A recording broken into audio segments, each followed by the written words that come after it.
अध्याय 4 ज्ञान कर्म संन्यास योग। निवेदन बस इतना ही कि खुद को आत्मा यानी कि अर्जुन मान करके ऐसा मानकर चलें कि परमात्मा आप अर्जुन से यानी कि आत्मा से बात कर रहे हैं।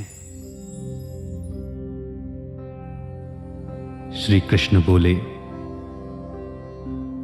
मैंने इस अविनाशी योग को विवस्वान सूर्य से कहा था।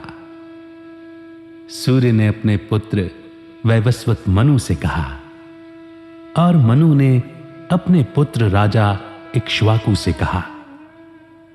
इस प्रकार परंपरा से प्राप्त इस योग को राज ऋषियों ने जाना, किंतु उसके बाद बहुत काल से यह योग पृथ्वी लोक में लुप्त होने लगा।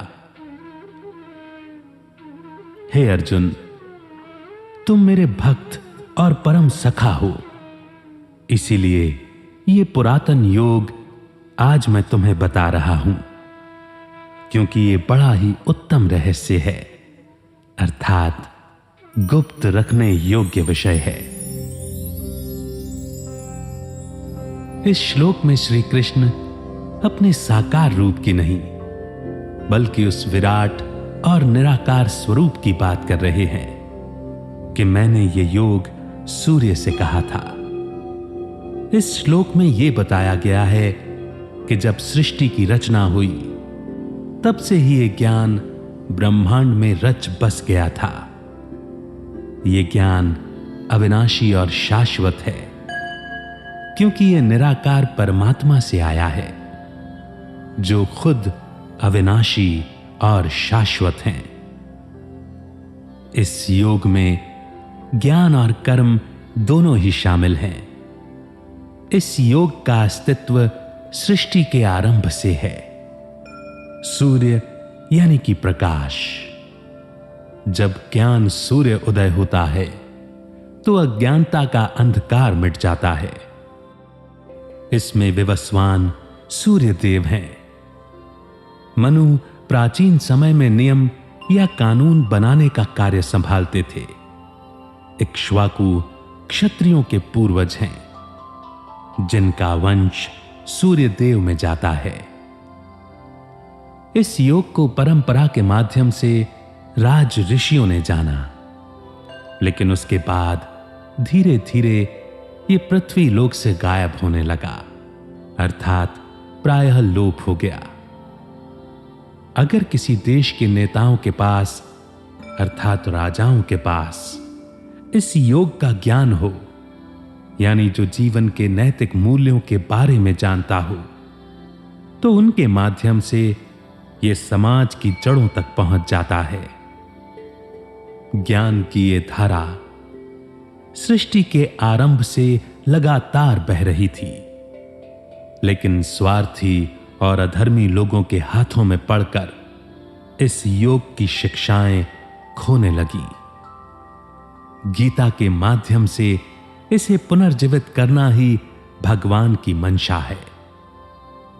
यहां इस योग को गुप्त इसीलिए कहा गया क्योंकि आम तौर पर हर कोई इसके बारे में नहीं जानता, और ये केवल वे ही लोग प्राप्त कर सकते हैं जो इसके लिए खुद को तैयार करते हैं, अर्थात आत्मिक स्थिति का अभ्यास करते हैं, आत्मा और शरीर के बीच के फर्क को समझते हैं, कर्म के सिद्धांत को समझते हैं, क्योंकि ज्ञान पाने के लिए मैं और मेरा यानी कि अहंकार की भावना को त्यागना पड़ता है। तभी ज्ञान का अमृत मनुष्य के भीतर समा सकता है। इस योग को गुप्त इसीलिए भी कहा गया क्योंकि परमात्मा और आत्मा दोनों ही आंखों से दिखाई नहीं देते, और इसका अभ्यास करना, इसे समझना, यह एक गुप्त अभ्यास ही है। अर्जुन बोले, हे माधव, आपका जन्म तो अभी हाल का ही है और सूर्य का जन्म बहुत पुराना है, अर्थात कल्प के आरंभ में हो चुका था। तब मैं इस बात को कैसे समझूं कि आपने कल्प के आरंभ में सूर्य से यह योग कहा था। अर्जुन यहां श्री कृष्ण की बात सुनकर चकित हैं, क्योंकि सूर्य का अस्तित्व तो तब से है जब से सृष्टि की रचना हुई थी, लेकिन श्री कृष्ण जी का जन्म तो द्वापर युग का बताया जाता है, जिसे बीते बहुत लंबा समय नहीं हुआ। तो फिर कैसे उन्होंने सूर्य को यह ज्ञान दिया होगा? श्री कृष्ण कहते हैं, पार्थ, मेरे और तेरे बहुत से जन्म हो चुके हैं, उन सबको तुम नहीं जानते, किंतु मैं जानता हूं। मैं अजन्मा और अविनाशी, सभी जीवों का परमात्मा होते हुए भी प्रकृति को अधीन करके अपनी योग माया से प्रकट होता हूं। हे भारत, जब जब धर्म की अति हानि होती है और अधर्म की अति वृद्धि होती है, तब मैं अवतरित होता हूं। साधु पुरुषों का उद्धार करने के लिए, पाप कर्म करने वालों का विनाश करने के लिए और एक सत्य धर्म की स्थापना करने के लिए मैं हर कल्प में प्रकट होता हूं। अर्जुन के मन में उठे इस सवाल का कारण यह है कि सीमित ज्ञान वाले अर्जुन को लगता है कि श्री कृष्ण एक साधारण आदमी है, न कि सर्वशक्तिमान और सर्वज्ञ परमात्मा।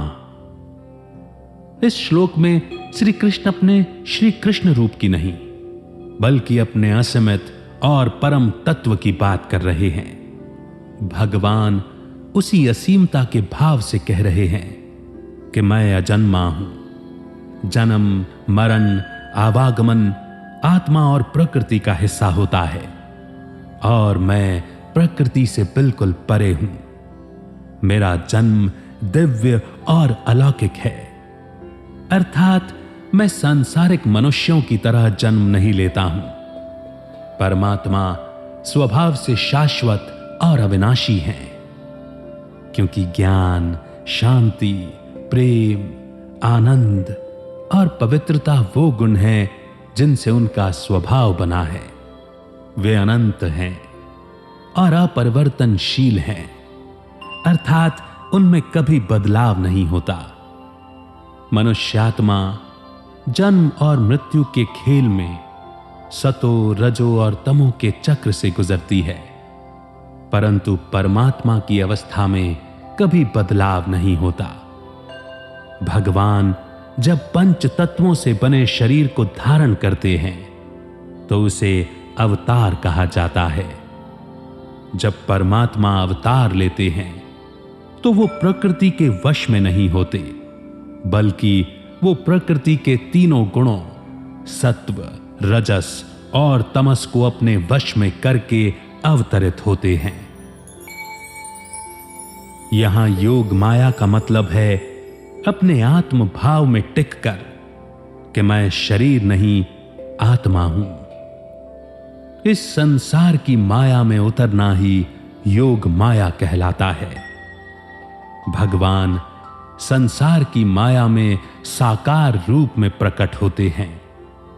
मनुष्य के शरीर में होते हुए भी वो जागृत अवस्था मतलब सोल कॉन्शियस रहते हैं। इसीलिए संसार की माया भगवान को बांध नहीं पाती। भगवान का शरीर में प्रवेश करना और शरीर छोड़ना स्वयं उन पर निर्भर करता है, लेकिन एक मनुष्य का जन्म और उसकी मृत्यु कर्म के नियम पर निर्भर करती है। यही अंतर है परमात्मा के अवतरित होने यानी उनके शरीर धारण करने में और एक आत्मा के मनुष्य शरीर को धारण करने में।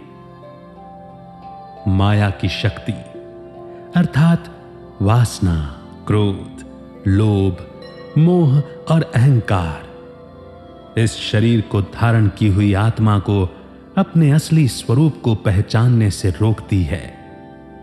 मनुष्य रूप में जन्म लेना किसी भी मनुष्य की इच्छा से नहीं होता, या ये उसके वश में नहीं होता।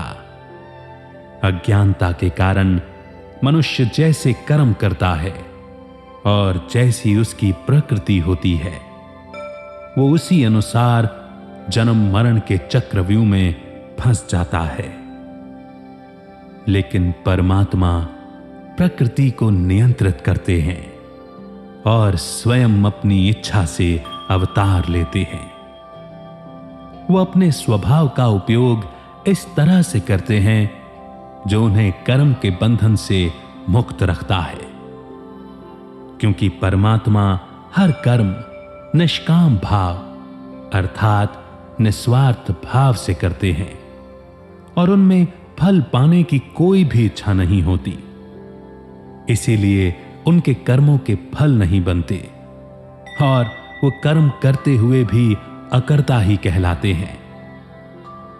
यही कारण है कि उन्हें आम मनुष्यों की तरह उन कर्म फलों को भोगने के लिए बार बार जन्म नहीं लेना पड़ता है। परमात्मा अवतार भी किसी न किसी उद्देश्य से लेते हैं। अवतार का मतलब है अपने निराकार रूप से साकार रूप में सामने आना। जब दुनिया में धर्म का नाश होने लगता है, अधर्म का पलड़ा भारी होने लगता है, तब परमात्मा को इस लोक में आना पड़ता है ताकि इसे पतन से उठाकर उच्च स्थिति में स्थापित कर सके। अवतार का मकसद होता है एक नई दुनिया, एक नए धर्म की स्थापना करना। अवतार लेने के बाद अपने जीवन के माध्यम से परमात्मा मनुष्य को सिखाते हैं कि एक इंसान खुद को जीवन के उच्चतम स्तर तक कैसे बढ़ा सकता है। अर्थात परमात्मा परम पिता, परम शिक्षक और सद्गुरु बनकर मुक्ति और जीवन मुक्ति की राह दिखाते भी हैं और उस पर चलना सिखाते भी हैं और वरदानों के द्वारा उसे आसान भी बनाते हैं। इस श्लोक में धर्म का मतलब है सबके लिए भलाई का भाव। जहां औरों की भलाई का भाव नष्ट हो जाता है और केवल मैं, मेरा और स्वार्थ जग जाता है, वही अधर्म कहलाता है। दूसरे शब्दों में कहा जाए तो जब सत्व गुण खत्म होने लगे और तमस गुण बढ़ने लगे, तब पाप और अधर्म बढ़ता है। सत्व गुण अर्थात शांति, पवित्रता, आत्मज्ञान, आत्मिक सुख, आत्मिक आनंद, आत्मिक प्रेम और आध्यात्मिक शक्तियां, और तमस गुण अर्थात काम वासना, क्रोध, लोभ, मोह, अहंकार, ईर्ष्या, द्वेष, हिंसा, व्यसन, आलस्य आदि आसुरी गुण। जब मनुष्य अपनी आजादी का गलत इस्तेमाल करने लगता है तो भगवान चुप नहीं रहते, बल्कि खुद इसका भार अपने ऊपर ले लेते हैं। वे अपने अवतार के द्वारा चीजों को सही रास्ते पर लेकर आते हैं। श्री कृष्ण कहते हैं, इस दुनिया में हर कल्प में उनका अवतार कई अहम उद्देश्यों के लिए होता है। अच्छे लोगों की रक्षा के लिए, जो लोग सच्चाई और धर्म का पालन करते हुए जीवन जीते हैं, उनकी रक्षा के लिए उन्हें आना पड़ता है। ये वे मनुष्य होते हैं जो औरों की सेवा करने के लिए तैयार रहते हैं। ऐसे लोग स्वार्थ, क्रोध, घृणा, वासना और लालच से मुक्त होते हैं और अपना जीवन ईश्वर को समर्पित करते हैं। दूसरा, पाप के विनाश के लिए। अधर्म का जीवन जीने वालों में गलत प्रवृत्ति को खत्म करने के लिए भगवान अवतार लेते हैं। यहां नाश का मतलब किसी को मारना नहीं है, बल्कि लोगों के मन में बसी स्वार्थी इच्छाओं और बुराइयों को खत्म करना है।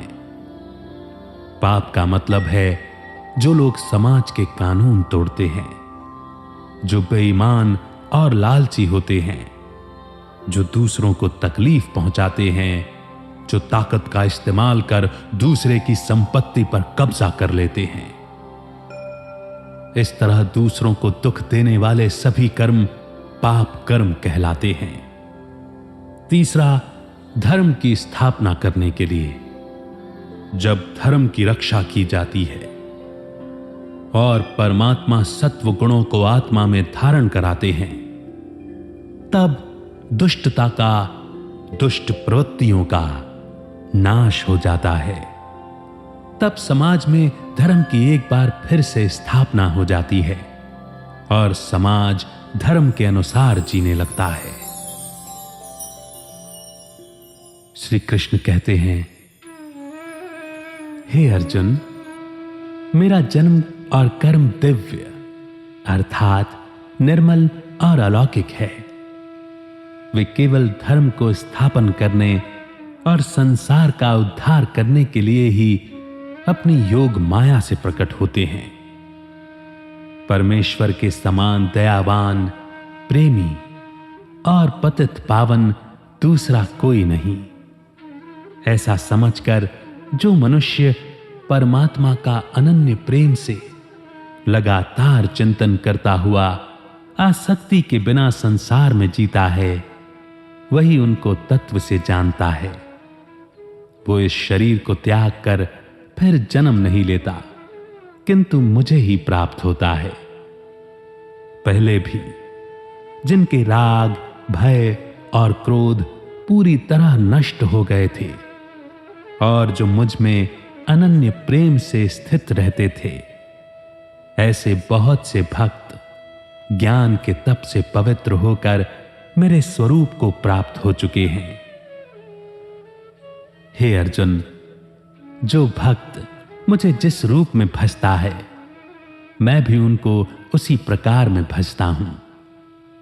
इस मनुष्य लोक में कर्मों के फल चाहने वाले लोग देवताओं की पूजा करते हैं, क्योंकि उन्हें कर्मों से मिलने वाले फल बड़ी जल्दी मिल जाते हैं।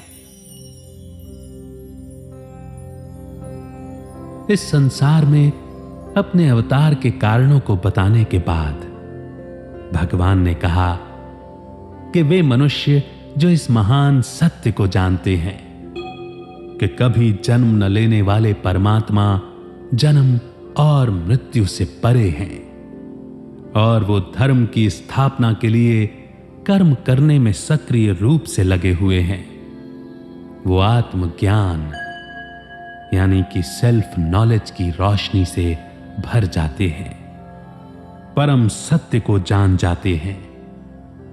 इस तरह वो दुनिया में जन्म और मृत्यु के चक्र को पार कर लेते हैं और ब्रह्म को प्राप्त करते हैं। अवतार का उद्देश्य केवल दुनिया की व्यवस्था को बनाए रखना ही नहीं है, बल्कि मनुष्य को उनके स्वभाव में परिपूर्ण बनने में मदद करना भी है। इसके लिए मनुष्यों को सांसारिक वस्तुओं के लिए लगाव का त्याग करना होगा, इच्छा से मुक्त हो जाना होगा, स्वार्थ से मुक्त होना होगा। मनुष्य को इस बात को समझना होगा कि वो निरंतर अविनाशी शाश्वत आत्मा है और बदलाव केवल शरीर का एक गुण है। जब कोई मनुष्य आत्म विकास के इस चरण में पहुंच जाता है, तो वो निडर और निर्भय हो जाता है और हर जगह उस पवित्र आत्मा को देखने लगता है जो उसके अंदर भी वास करती है। और ऐसी अवस्था में उसके अंदर क्रोध पैदा नहीं होता, वो उसी भाव में लीन हो जाता है और उसके प्रति पूर्ण समर्पित हो जाता है। इस प्रकार वो ज्ञान की अग्नि से शुद्ध होकर भगवान की शरण ले लेता है। यहां ज्ञान को अग्नि के रूप में बताया गया है। जैसे अग्नि सब कुछ जला देती है, ज्ञान का प्रकाश भी सभी अव्यक्त प्रवृत्तियों, इंप्रेशन, इच्छाओं, वासनाओं आदि को पूरी तरह से हटा देता है और मनुष्य के मन को शुद्ध बनाता है। जिस मनुष्यात्मा के जैसे भाव होते हैं उसके पास वही लौट कर आता है। मनुष्य जिस भी रूप में भगवान की पूजा करता है भगवान उसी रूप में उसे दिखाई देते हैं। जिस मनुष्य की मान्यता जिसमें भी होती है परमात्मा उन्हें उसी के माध्यम से फल प्रदान करते हैं। परमात्मा इन्हीं रूपों के माध्यम से खुद को व्यक्त करते हैं। अथर्ववेद कहता है एकम ज्योति बहुधा विभाति, यानी एक प्रकाश ही अलग अलग रूपों में प्रकट होता है। मनुष्य इस दुनिया में देवताओं की पूजा इसलिए करते हैं क्योंकि वे अपने कर्मों के फल का सुख तुरंत भोगना चाहते हैं, परंतु उन कर्मों के फल को देने वाला मैं ही एक हूं, वे ये नहीं जानते। जिस मनुष्य की जिस देवी देवता में श्रद्धा होती है भक्ति के द्वारा मिले फल प्राप्ति के कारण उनकी श्रद्धा और दृढ़ हो जाती है। वे और अधिक भावना से देवी देवताओं की भक्ति करने लग जाते हैं। परंतु जो मनुष्य मेरे सत्य परिचय को जान जाता है साधना के द्वारा मेरे ही सत्य स्वरूप का स्मरण करते हुए अपने विकारों को भस्म करने का प्रयास करता है, जिसके राग द्वेष क्रोध वासना इत्यादि समाप्त हो गए हैं और जो मुझ एक के ही प्रेम में मगन रहता है वो मुझे प्राप्त कर लेता है।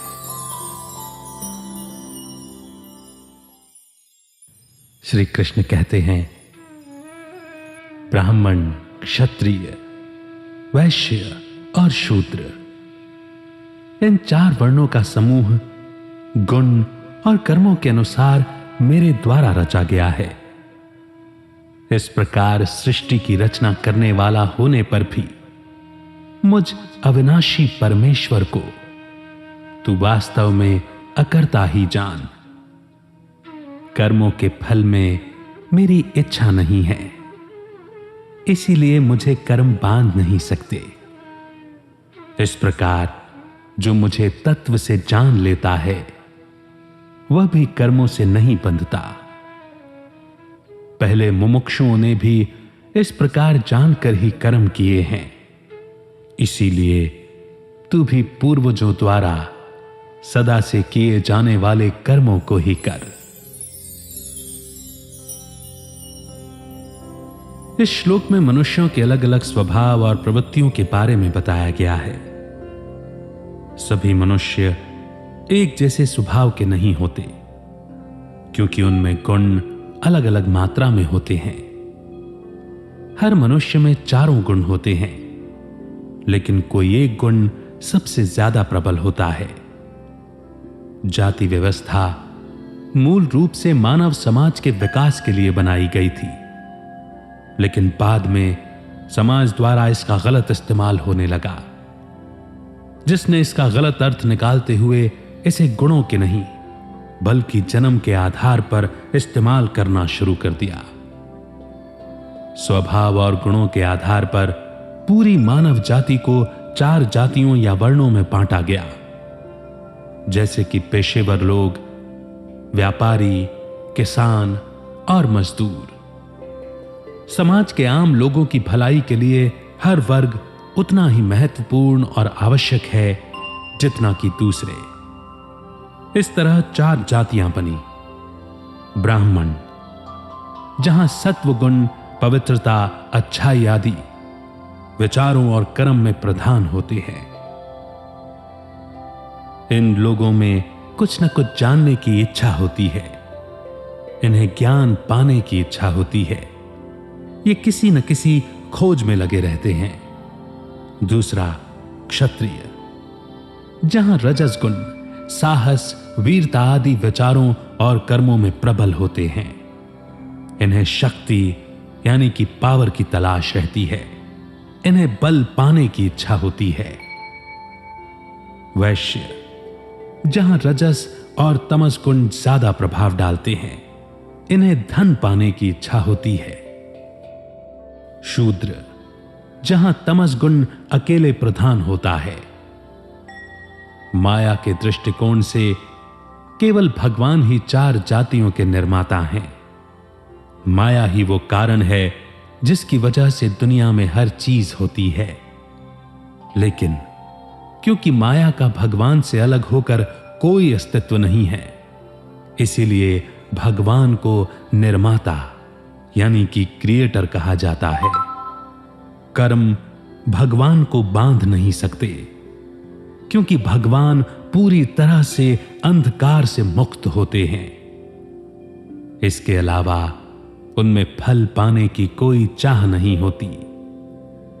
भगवान तो निस्वार्थ हैं, और निस्वार्थ कर्म बांधते नहीं बल्कि मुक्त करते हैं। इसीलिए मनुष्यों की तरह भगवान के कर्मों के फल नहीं बनते और उन्हें दोबारा जन्म भी नहीं लेना पड़ता। जो कोई भी अपने उस आत्म तत्व को परम तत्व यानी भगवान के रूप से जान जाता है, वो कर्म और उसके फल के प्रति लगाव से मुक्त हो जाता है। वह कर्म से बंधा हुआ नहीं रहता और ना ही उसका संसार में फिर से जन्म होता है। तनाव और इच्छा उस मन में आते हैं जहां अहंकार भरा होता है। जो मन और बुद्धि के माध्यम से कर्म करता है, लेकिन जिसने अपनी पहचान और अहंकार को त्याग दिया और खुद को आत्मा के रूप में पहचान लिया, उस पर बाहरी दुनिया में किए गए कर्म का कोई असर नहीं होता। इसीलिए अर्जुन को अपना कर्तव्य करने के लिए कहा गया, जैसे उनके पूर्वजों राजा जनक और अन्य लोगों ने किया था। श्री कृष्ण कहते हैं, कर्म क्या है और अकर्म क्या है, इसका फैसला करने में बुद्धिमान भी मोहित हो जाते हैं। इसीलिए वह कर्म तत्व मैं तुझे भली भांति समझाकर कहूंगा, जिसे जानकर तू कर्म बंधन से मुक्त हो जाएगा। कर्म, अकर्म और विकर्म का स्वरूप भी जानना चाहिए, क्योंकि कर्म की गति अति गहन है। जो मनुष्य कर्म में अकर्म देखता है और जो अकर्म में कर्म देखता है, वह मनुष्यों में बुद्धिमान और योगी कहलाता है, जो समस्त कर्मों को करने वाला है। कर्म तीन प्रकार के होते हैं: कर्म, अकर्म और विकर्म। कर्म वो होता है जो मनुष्य के अंदर से उठता है, यानी उसके अंदर एक गहरी इच्छा पैदा होती है और वो उसे मन, बुद्धि और इंद्रियों के माध्यम से करता है। कर्म का मतलब है अपनी सूक्ष्म इंद्रियों और अपनी शरीर की कर्मेंद्रियों द्वारा कार्य करना, जैसे सोचना, बोलना, चलना इत्यादि। दूसरी ओर अकर्म का मतलब है शरीर में कोई हलचल न होना या शांत बैठना। जब मनुष्य अंदर से ठहराव में हो, शांत हो, उसे अकर्म की अवस्था कहते हैं। जब मनुष्य अपने आत्म भाव से जुड़ा होता है तो वो अकर्म की अवस्था में होता है। इस अवस्था में उसके मन में कोई इच्छा जन्म नहीं लेती, क्योंकि वो तो अपने आत्म भाव में मगन हो जाता है। इस भाव से किए गए कर्म उसे बांधते नहीं, बल्कि वो उसे मुक्त करने की प्रक्रिया बन जाते हैं, क्योंकि उसके मन में इच्छा नहीं होती और इसीलिए उसे फल प्राप्ति की भी इच्छा नहीं होती। इसमें मनुष्य कर्तव्य की भावना से, निमित्त भाव से कर्म करता है। विकर्म का मतलब होता है उल्टे या विपरीत कर्म करना। ग्रंथों में इसे निषिद्ध कर्म भी कहा जाता है। ऐसे कर्म मनुष्य के पूरे जीवन को बिखेरने का काम करते हैं, उसके मन की शांति को नष्ट कर देते हैं, उसमें शंकाएं भर देते हैं, जिससे उसका शरीर खराब होने लगता है। किसी भी मनुष्य को पीड़ा या तकलीफ पहुंचाना, उसे दुखी करना, ये सब विकर्म कहलाते हैं। ऐसे कर्म केवल स्वार्थ की भावना और खुद की इच्छा पूरी करने जैसे भाव पर टिके होते हैं। भगवान यहां अर्जुन को बिना किसी लगाव के कर्म करने के लिए कह रहे हैं, लेकिन असल में कर्म क्या है और अकर्म क्या है, यह जाने बिना मनुष्यात्मा के लिए अपना कर्म करना मुश्किल हो जाता है। इसीलिए भगवान अर्जुन से कहते हैं कि वे उन्हें कर्म का असली मतलब समझाएंगे, ताकि अर्जुन ऐसे कर्मों को समझ सके जो लगाव की भावना, कर्तापन की भावना और फल की इच्छा से मुक्त होता है। मनुष्य का जीवन ऐसे पलों से भरा रहता है जब वो कर्म करता है, और कई बार कर्म नहीं भी करता।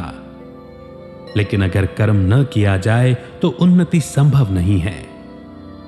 कर्म करते रहना ही मनुष्य का निर्माण करता है, और यह इस बात पर निर्भर करता है कि वो किस तरह के कर्म कर रहा है। भगवान यहां कर्म का एक और मतलब समझाते हुए कहते हैं कि कर्म को रचनात्मक यानी निर्माण करने वाला और विनाशकारी के रूप में बताया गया है। यहां रचनात्मक एक्शन को कर्म कहा गया है, जो मनुष्य के विकास में योगदान करते हैं।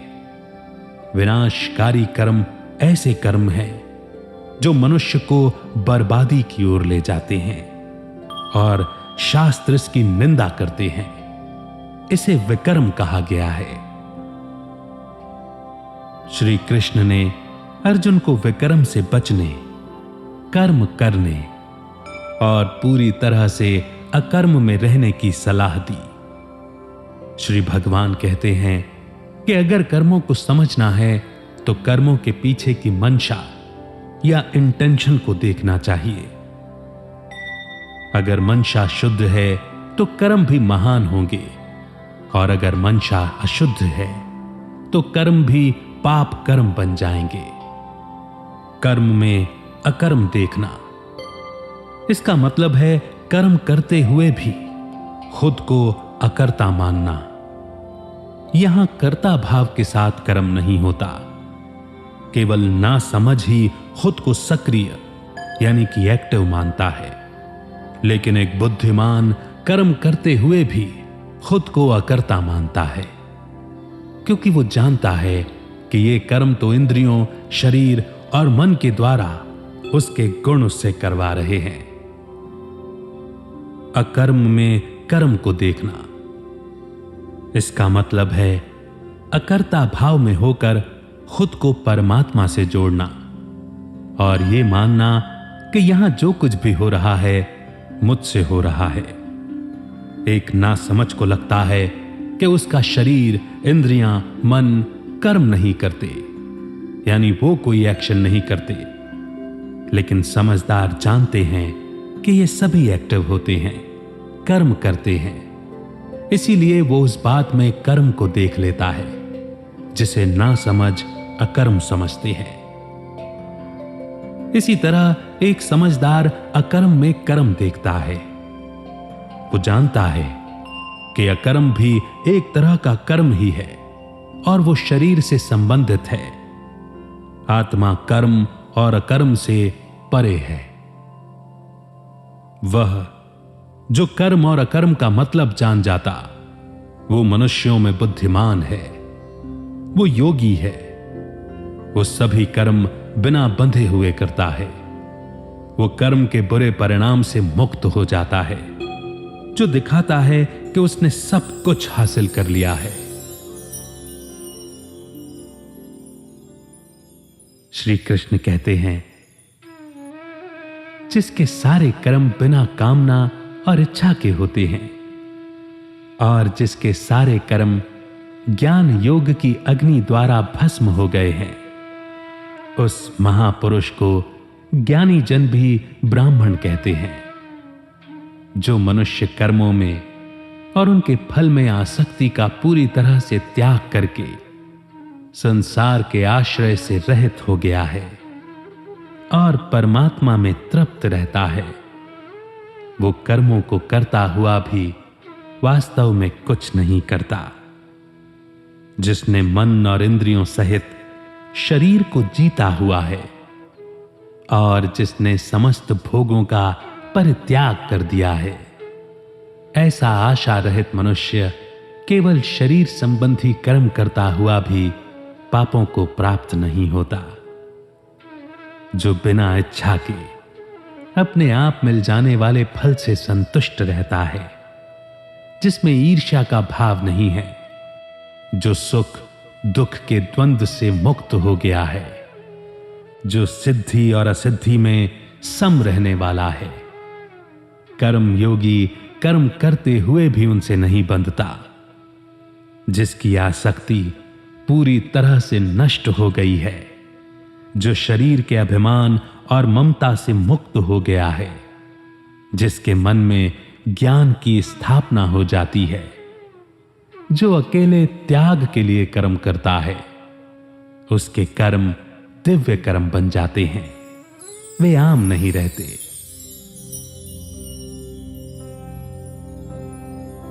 श्री कृष्ण का कहना है कि वो मनुष्य संत हैं जिनकी बाहरी दुनिया में कोई भी कामनाएं नहीं होती और ना ही वे विचार आते हैं जो इच्छाओं को जन्म देने का कारण बनते हैं। जब कोई समाज में इस तरह के कर्मों को करता है तो वो वास्तव में कोई कर्म नहीं करता, क्योंकि वो आत्मज्ञान के माध्यम से कर्म और अकर्म के बारे में सच्चाई जान जाता है। आत्मज्ञान एक ऐसी अग्नि है जो सभी प्रकार के कर्मों को शुद्ध कर कर्म के बंधन से मनुष्य को मुक्त करती है। यहां तक कि जब कोई मनुष्य इस भाव से दुनिया में कर्म करता है तो वो केवल भगवान की इच्छा मानकर कर रहा होता है, न कि अपनी इच्छा मानकर। मनुष्य संसार की चीजों को इकट्ठा कर उस पर आश्रित हो जाता है। संसार की चीजें मनुष्य को संतुष्ट या तृप्त नहीं कर सकती, क्योंकि सब कुछ समय के साथ बदल जाता है। इन चीजों का साथ छूट जाता है। इसीलिए मनुष्य को अपने अंदर उस आत्म भाव में आश्रय लेना चाहिए, क्योंकि वो कभी उसका साथ नहीं छोड़ता। बाहर की चीजें मनुष्य को अंदर से तृप्त नहीं कर सकती, इसीलिए उससे जुड़ो जो लगातार तुम्हारे साथ बना रहता है। बाहर किसी पर नहीं, बल्कि खुद पर डिपेंडेंट रहो। खुद को अंदर से मजबूत करो। जब एक मनुष्य पूरी तरह से इच्छा का त्याग कर अपने शरीर और मन को नियंत्रण में कर लेता है और अपनी इकट्ठी की हुई सभी चीजों का त्याग कर देता है, उसका अहंकार खत्म हो जाता है। जब अहंकार खत्म हो जाता है तो कर्म उसके मन और बुद्धि पर कोई प्रभाव और कोई इंप्रेशन नहीं छोड़ते, इसीलिए वो किसी फल को जन्म नहीं देते। इस तरह के कर्म उसे बांधते नहीं हैं, क्योंकि खुद को कर्मों का कर्ता नहीं मानता, बल्कि केवल प्रभु की इच्छा व्यक्त करने का एक साधन मानता है। इस तरह मनुष्य आत्मा ईश्वरीय शक्ति का एक शुद्ध जरिया बन जाती है। जो मनुष्य कर्म करने से उसे जो भी फल मिला उससे संतुष्ट है, जो कम या ज्यादा की भावना से दुखी नहीं होते, जो सुख दुख से बेचैन नहीं होते, सफलता और असफलता को समान भाव से स्वीकार करते हैं और उससे विचलित नहीं होते, जो हर परिस्थिति में समान यानी बैलेंस्ड रहते हैं और जो कर्म पर फोकस करते हैं, उसके फल पर नहीं। ऐसा मनुष्य हर कर्म करते हुए भी उसके बंधन से हमेशा मुक्त रहता है। मनुष्य को बाहरी दुनिया से अपना लगाव हटाकर उसे अपने अंदर मोड़ देना चाहिए, क्योंकि लगाव बाहर की तरफ होता है। जो मनुष्य को अपने अंदर की यात्रा नहीं करने देता, इसीलिए लगाव से दूर रहो, क्योंकि मनुष्य बाहर से जब तक जुड़ा रहेगा तब तक उसका मन हिलता रहेगा, क्योंकि लगाव अहंकार और गुस्से को जन्म देता है, जो उसके बंधन का कारण बनती है। इसीलिए मनुष्य को मैं और मेरा से जुड़ी हर चीज को छोड़ देना चाहिए, यानी बॉडी कॉन्शियसनेस से हटकर, देह अभिमान से हटकर सोल कॉन्शियसनेस यानी आत्म भाव में आना चाहिए। तभी उसके मन में ज्ञान का प्रकाश उतर सकता है, और सिर्फ तब वो त्याग की भावना से कर्म कर पाता है, जिससे उसके कर्म मन में कोई इंप्रेशन छोड़ने लायक नहीं रहते और वो उसे मुक्ति की ओर ले जाते हैं।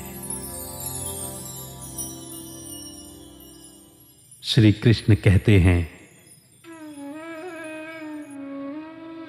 जो मनुष्य परमात्मा के भाव में पूरी तरह से लीन रहता है, उसे अपने आध्यात्मिक कर्मों के योगदान के कारण अवश्य ही भगवत धाम की प्राप्ति होती है, क्योंकि उसमें हवन आध्यात्मिक होता है और आहुति भी आध्यात्मिक होती है।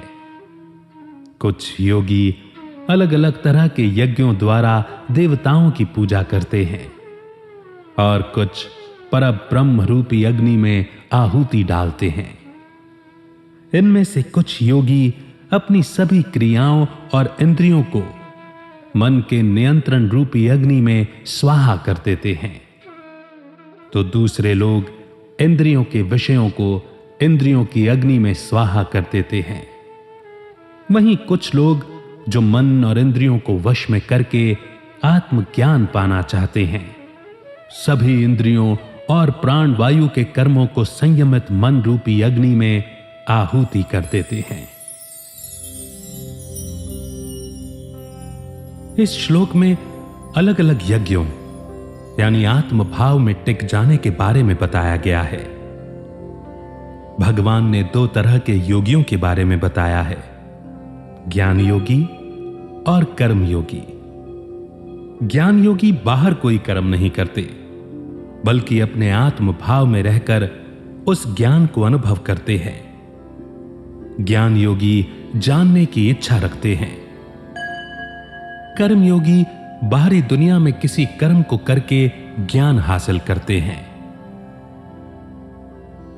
ज्ञान को प्राप्त करने के बाद एक मनुष्य हर चीज में आत्मा को देखता है, और क्योंकि आत्मा परमात्मा का अंश है, इसीलिए उसे हर जगह परमात्मा की रचना नजर आने लगती है। वो कर्म के हर भाग में ब्रह्म को देखता है, यानी निमित्त, कर्ता, फल और कर्म सब में उसे परमात्मा ही दिखाई देते हैं।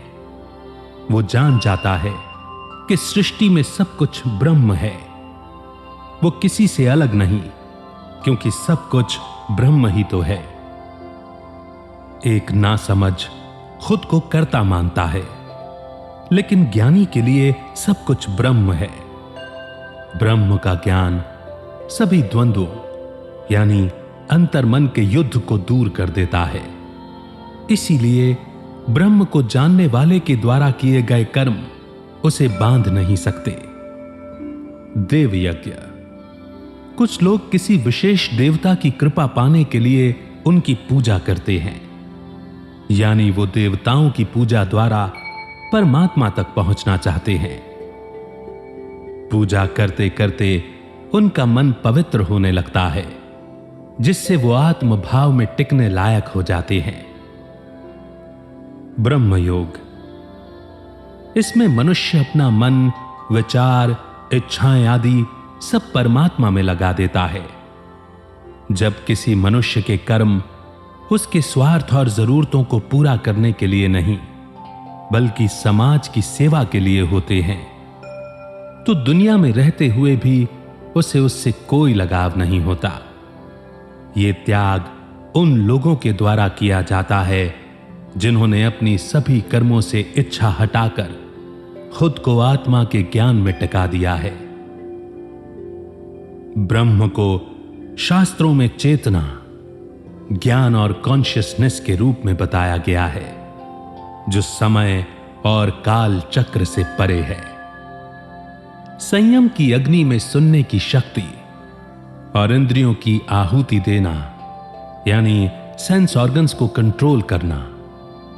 कुछ मनुष्य इंद्रियों को आत्मनियंत्रण की आग में अर्पित करते हैं ताकि इंद्रियों की ताकत कम हो जाए और वो अपने अंदर की शांति महसूस कर सके।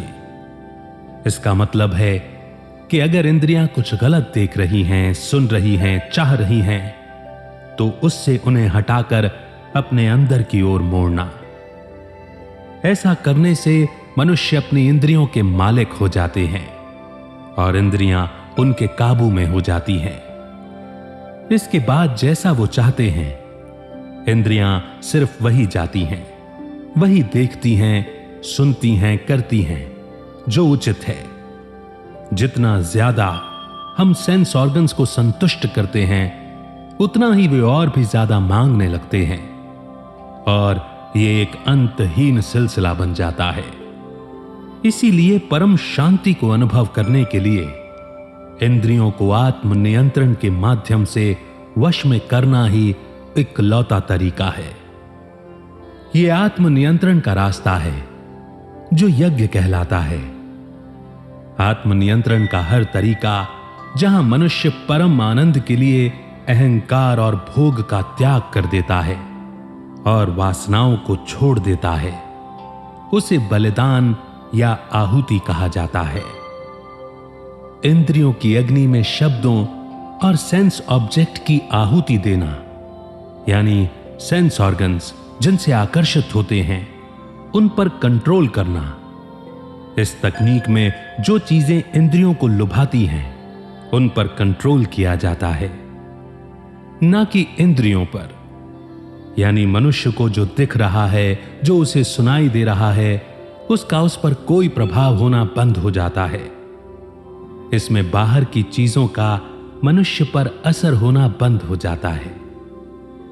इसमें इंद्रियों की अग्नि में संसार की जो चीजें इंद्रियों को आकर्षित करती हैं, उन्हें आहुति की तरह अर्पित किया जाता है और कामुक भावनाएं आध्यात्मिक भावना में बदल जाती हैं।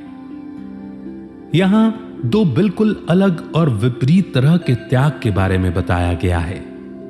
एक में इंद्रियों पर कंट्रोल किया जा रहा है और दूसरे में इंद्रियां सब देख रही हैं, सुन रही हैं, पर उसका मनुष्य पर कोई असर नहीं होता, क्योंकि सेंस ऑब्जेक्ट के प्रति उसके भाव समान हो जाते हैं। अलग अलग होने के बाद भी दोनों का एक ही उद्देश्य है, यानी मन की शुद्धि। ईश्वर को बेहतर तरीके से समझने के लिए अहंकार और इंद्रियों पर नियंत्रण करना, इसे आत्म संयम योग कहा जाता है। प्राण, ज्ञानेंद्रियों, कर्मेंद्रियों के साथ साथ इंद्रियों की इच्छाओं को ज्ञान से जन्मी आग में त्याग दिया जाता है, यानी कि मेडिटेशन के जरिए। यहां बताया गया है कि सभी गतिविधियों से मन हटाकर मनुष्य मन को आत्मा पर लगाता है। श्री कृष्ण आगे कहते हैं, कठोर व्रत अंगीकार करके कुछ लोग अपनी संपत्ति का त्याग करके, कुछ कठिन तपस्या द्वारा, कुछ अष्टांग योग की पद्धति द्वारा दिव्य ज्ञान में उन्नति करने के लिए वेदों को पढ़कर बुद्धिमान बनते हैं। दूसरे लोग भी हैं जो समाधि में लीन रहने के लिए श्वास को रोके रहते हैं। कुछ योगी कम भोजन करके प्राण की प्राण में आहुति देते हैं। ये सभी यज्ञ करने वाले यज्ञों का अर्थ जानने के कारण पाप कर्मों से मुक्त हो जाते हैं और यज्ञ के फल रूपी अमृत को चखकर परम दिव्य आकाश की ओर बढ़ जाते हैं। हे अर्जुन, जब यज्ञ के बिना मनुष्य इस लोक में या इस जीवन में सुख से नहीं रह सकता, तो फिर अगले जन्म में कैसे रह सकेगा? ये अलग अलग यज्ञ वेदों के अनुसार हैं और ये अलग अलग तरह के कर्मों से उत्पन्न हैं। इन्हें इस रूप में जानने पर तुम मुक्त हो जाओगे। द्रव्य यज्ञ से ज्ञान यज्ञ श्रेष्ठ है। हे पार्थ, सारे कर्म योग ज्ञान में समाप्त हो जाते हैं।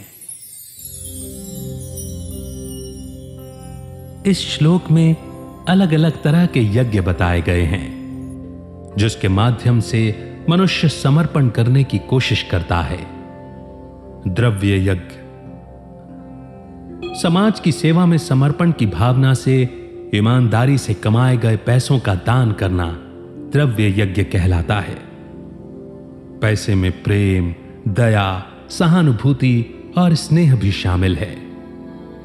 तपो यज्ञ समर्पण की भावना से भगवान को तपस्या का जीवन अर्पित करना, ताकि मनुष्य को थोड़ा आत्मनियंत्रण हासिल हो सके, यह तपो यज्ञ कहलाता है।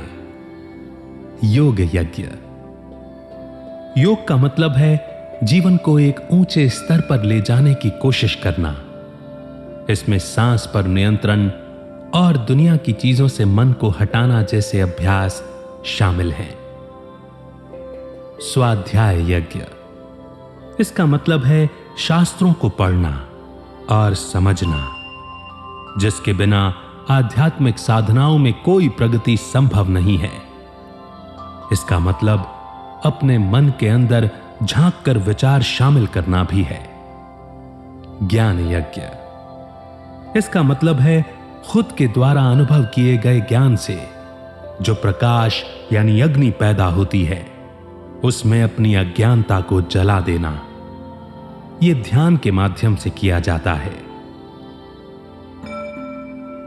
आत्मविकास के इन सभी 5 तरीकों का अभ्यास केवल वही कर सकता है जो अपनी कोशिश में ईमानदार है और लगन के साथ लगा हुआ हो।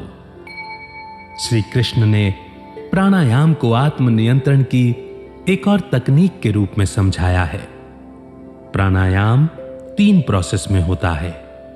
पुरकाह, इसमें सांस अंदर भरना होता है। रेचकाह, इसमें सांस को बाहर निकाला जाता है। कुंभकाह, इसमें कुछ समय के लिए सांस को रोक कर रखा जाता है। प्राणायाम के माध्यम से जीवन की गतिविधियों को मनुष्य के पूरे कंट्रोल में लाया जा सकता है, ताकि मनुष्य आत्मज्ञान हासिल करने के लिए बाहरी दुनिया से अपना मन हटाने की क्षमता हासिल कर सके। इसके बाद भगवान ने खान पान के माध्यम से समझाने की कोशिश की है। कुछ मनुष्य ऐसे भी हैं जो अपने खान पान को सिस्टमैटिक ढंग से मैनेज कर खुद पर पूरा कंट्रोल करना सीख जाते हैं। जो लोग इन तकनीकों को अपनाने में कामयाब होते हैं, वे ऑर्गन्स ऑफ एक्शन यानी कर्मेंद्रियों के फंक्शन को कमजोर कर देते हैं और इस तरह उनका उतावलापन और भूख कंट्रोल में आ जाती है, जिससे आत्मज्ञान को हासिल करने के लिए मन फोकस कर सकता है। इन सभी यज्ञ तकनीकों में आत्म प्रयास एक कॉमन फैक्टर है।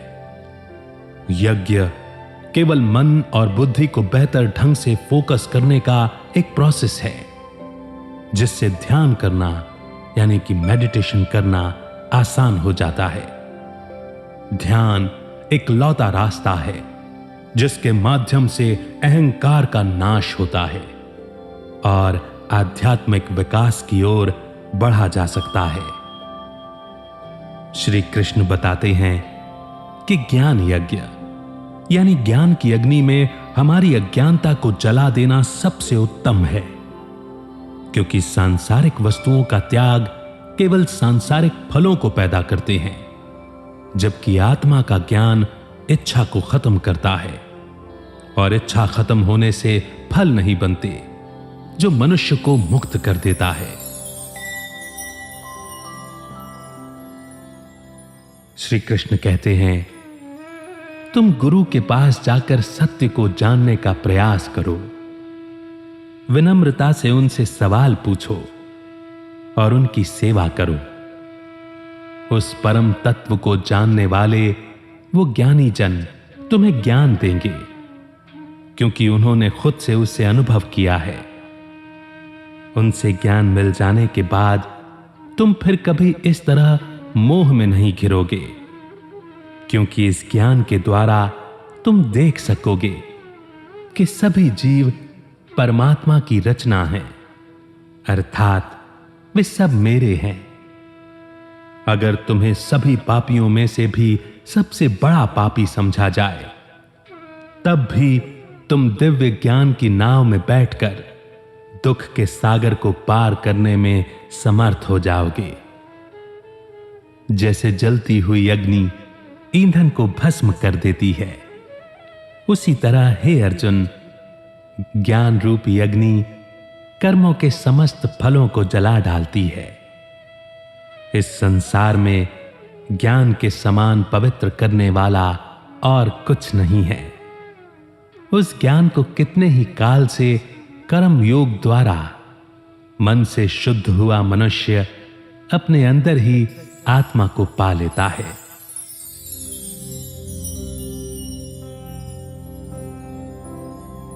इस श्लोक में एक गुरु में क्या गुण होने चाहिए और एक शिष्य का कैसा नजरिया होना चाहिए, इस बारे में बताया गया है। शिष्य को इन बातों का पालन करना चाहिए। प्रणाम करना। गुरु को प्रणाम करना सिर्फ शारीरिक रूप से समर्पण नहीं दिखाता, बल्कि ज्ञान हासिल करने के लिए उसकी विनम्रता, श्रद्धा और गुरु की आज्ञा का पालन करना भी दिखाता है। सवाल पूछना। ज्ञान हासिल करने के दौरान अगर शिष्य को कुछ समझ में न आए या उसके मन में सवाल उठें, तो उसे गुरु से सवाल जरूर पूछना चाहिए। सेवा करना। यहां सेवा का मतलब है गुरु द्वारा दी गई सीख को जीवन में उतारना। गुरु कहलाने के योग्य होने के लिए एक गुरु को शास्त्रों का पूरा ज्ञान होना चाहिए। इसके साथ साथ उसे अपने खुद के अनुभव से मिले ज्ञान को भी शिष्यों को देना चाहिए। यहां श्री कृष्ण कहना चाहते हैं कि सिर्फ शास्त्र पढ़ लेने से कोई गुरु कहलाने योग्य नहीं बन जाता। जब तक किसी मनुष्य ने उस परम तत्व को खुद के अनुभव से महसूस न किया हो, वो शास्त्रों में लिखी बातों को कभी गहराई से नहीं समझ सकता। इस श्लोक में बताया गया है कि आध्यात्मिक जीवन में विश्वास पहले आता है, उसके बाद ज्ञान और फिर अनुभव आता है। ज्ञान हासिल करने के बाद मनुष्यात्मा समझ जाती है कि हर आत्मा परमात्मा की ही रचना है। भगवद गीता में यह भी कहा गया है कि भले ही कोई कितना भी बड़ा पापी और अधर्मी क्यों न हो, वो आत्मज्ञान से तब भी मुक्ति पा सकता है। पाप का मतलब है अपने दिव्य स्वभाव को भूलकर अहंकार में आकर गलत कर्म करना। जिस तरह लकड़ी के टुकड़े आग में जलकर राख में बदल जाते हैं, उसी तरह सभी कर्म, अच्छे या बुरे, ज्ञान की अग्नि में भस्म हो जाते हैं। जब मनुष्य अपने आत्म भाव में टिक जाता है, तो उसके कर्म और उनके परिणाम मनुष्य को जन्म मरण के चक्र में फंसने नहीं देते। जब पूर्ण आत्मज्ञान होता है, तो कर्ता का कोई विचार नहीं होता और कर्मों के फल की इच्छा नहीं होती। तो ऐसे कर्म कर्म नहीं रह जाते, क्योंकि वो अपनी सारी शक्ति खो देते हैं।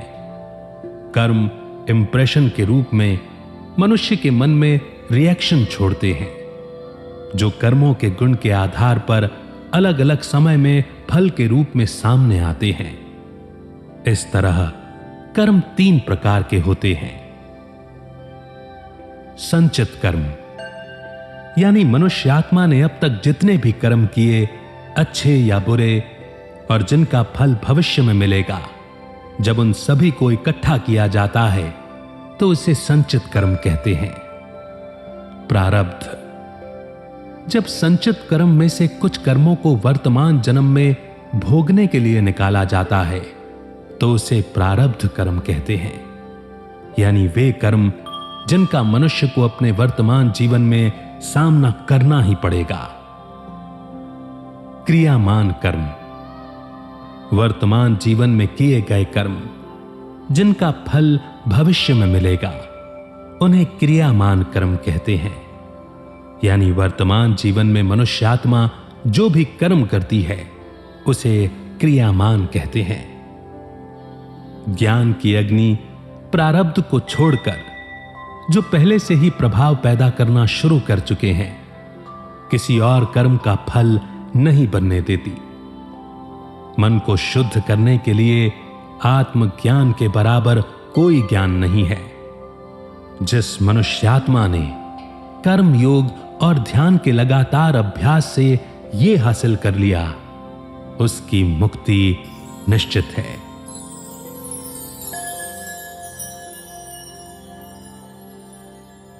श्री कृष्ण कहते हैं, जो मनुष्य विश्वास से भरा है, जो इस दिव्य ज्ञान के लिए समर्पित है और जिसने सभी इंद्रियों को वश में कर लिया है, वो इस ज्ञान को पाने का अधिकारी है।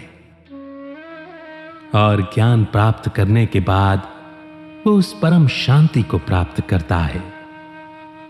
जो अज्ञानी और श्रद्धा रहित मनुष्य शास्त्रों में संदेह करता है, वो भगवत भावना के अमृत को प्राप्त नहीं करते, अपितु नीचे गिर जाते हैं। संदेह करने वालों के लिए न तो इस लोक में न परलोक में कोई सुख है। जो मनुष्य अपने कर्मों को परमात्मा में अर्पण करता है और जिसके संदेह दिव्य ज्ञान से नष्ट हो चुके हैं, ऐसे वश में किए हुए मन वाले मनुष्य को कर्म बंधन नहीं बांधते। इसीलिए तुम्हारे मन में ज्ञान के कारण जो संदेह उठ रहे हैं, उन्हें ज्ञान रूपी शस्त्र से काट डालो और कर्म योग की भावना में स्थित होकर युद्ध के लिए खड़े हो जाओ।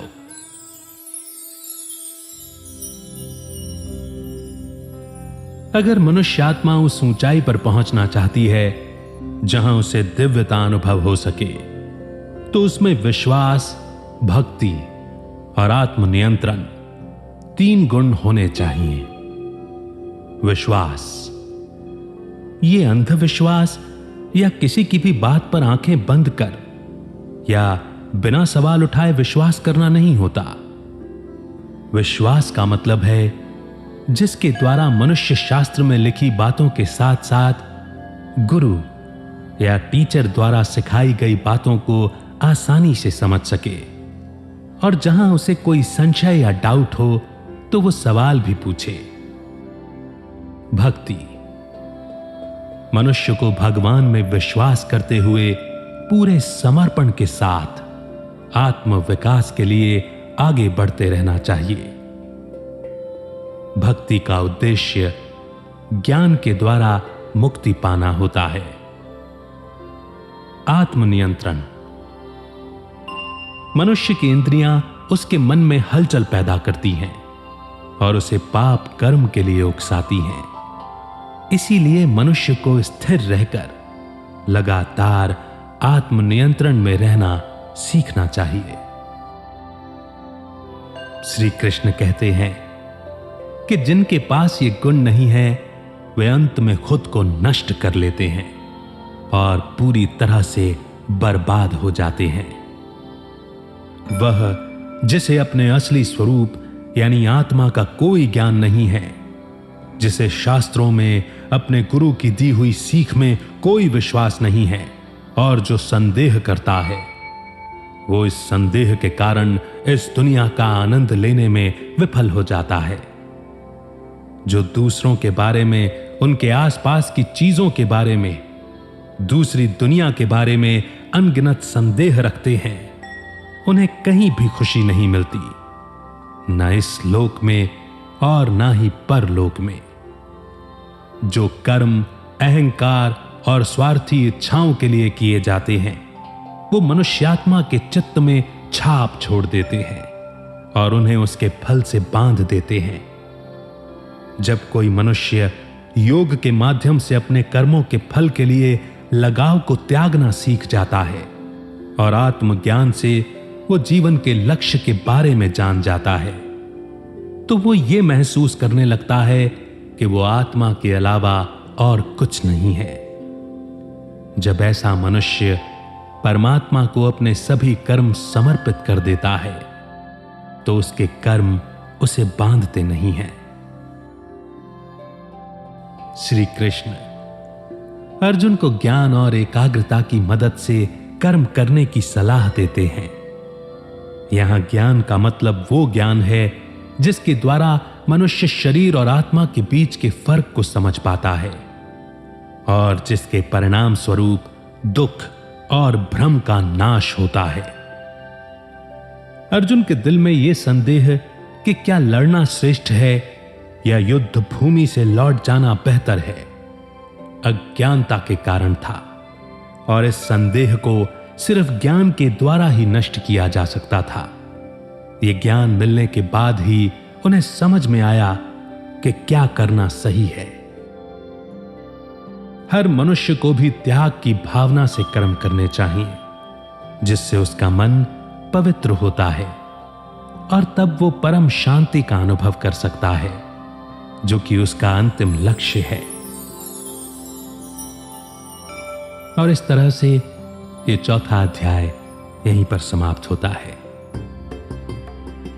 इस चौथे अध्याय में श्री कृष्ण ने मनुष्यात्मा को त्याग के बारे में बताया है, यानी फल की इच्छा न करने के साथ साथ इसमें शरीर, मन और बुद्धि का समर्पण भी शामिल है। लेकिन वो इस बात पर जोर देते हैं कि ज्ञान मिलने के बाद किया गया त्याग संसार की चीजों के त्याग से कहीं ज्यादा श्रेष्ठ होता है। तभी तो श्रीमत कहा गया ना कि श्रीमत मिली और फिर त्याग किया। भगवान अर्जुन को बताते हैं कि यह ज्ञान ईमानदारी, मन की शुद्धता, भक्ति के साथ भगवान और गुरु की सेवा, कर्म योग और लंबे समय तक आत्म नियंत्रण के साथ पाया जा सकता है। असली ज्ञान आत्मा या कॉन्शियसनेस को जानना है, जो मनुष्य के अंदर होती है। ध्यान को लंबे समय तक करने के बाद ही मनुष्य उस आत्मा या शुद्ध चेतना को अनुभव कर सकता है। इसके लिए मनुष्य को ईश्वर पर अटूट विश्वास होना चाहिए, उसमें संयम और समर्पण होना चाहिए, और दुनिया की चीजों के लिए इंद्रियों का जो लगाव है, उस लगाव को हटाकर अपने अंदर उस आत्म भाव की ओर लगाना चाहिए। उसके बाद ही वो उस परम शांति को पा सकता है। अज्ञानी समझ और ज्ञान की कमी के कारण खुद के साथ साथ दूसरों पर भी शक करते हैं और इस लोक के साथ साथ परलोक में भी सुख का आनंद नहीं ले पाते। लेकिन जो ज्ञान की समझ के साथ कर्म योग में टिक कर कर्म करता है, उसे दुनिया में किया गया कोई भी कर्म बांध नहीं सकता। चौथे अध्याय की शिक्षाओं को कमेंट सेक्शन में जरूर लिखें। बहुत जल्द अगले अध्याय के साथ फिर होगी आपसे मुलाकात।